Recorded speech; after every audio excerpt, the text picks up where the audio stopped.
శాఖ మంత్రి అయిన వైష్ణవి గారిని ప్రశ్నలు అడగాలంటే అడగవచ్చు.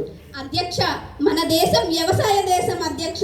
దేశంలోని ప్రజల్లో సగానికి పైగా వ్యవసాయం, దాని ఆధారిత పనులపైన ఆధారపడి పనిచేస్తున్నారు అధ్యక్ష. కానీ ఈ ప్రభుత్వ కాలంలో వ్యవసాయదారుల మరణాల సంఖ్య పెరిగింది అధ్యక్ష.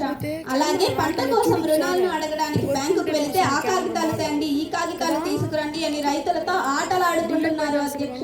అంతేకాకుండా పంటను పండించిన తర్వాత దానిని అమ్ముకునే విషయంలో దళారుల దోపిడీకి రైతులు గురి అవుతున్నారు అధ్యక్ష. ప్రతిపక్షం వారందరూ నిశ్శబ్దంగా ఉండండి. ఈ అంశాలను మన వ్యవసాయ శాఖ మంత్రి ఎలా సమర్థించుకుంటారో తెలపవలసిందిగా కోరుకుంటున్నాను అధ్యక్ష.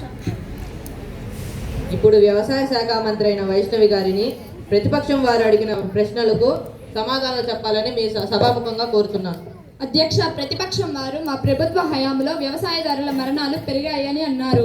అధ్యక్ష, ఒకసారి ఈ విషయాన్ని సరిచేసుకోవాలని కోరుకుంటున్నాను అధ్యక్ష. ఎందుకంటే మా ప్రభుత్వ హయాంలో గత ప్రభుత్వంతో పోలిస్తే మరణాల సంఖ్య తగ్గిందని మీకు సవినయంగా మనవి చేసుకుంటున్నాను అధ్యక్ష. మా ప్రభుత్వం అధికారంలోకి వచ్చిన తర్వాత ఎకరానికి 1 లక్ష రూపాయలు ఉన్న బ్యాంకు రుణాన్ని 2 లక్షలకు పెంచాం అధ్యక్ష. అధికార పక్షం వాళ్ళందరూ నిశ్శబ్దంగా ఉండండి. కిసాన్ క్రెడిట్ కార్డ్స్ మంజూరు చేశాం అధ్యక్ష. వాటి ద్వారా బ్యాంకు రుణానికి 7% మాత్రమే వడ్డీ ఉంటుంది అధ్యక్ష.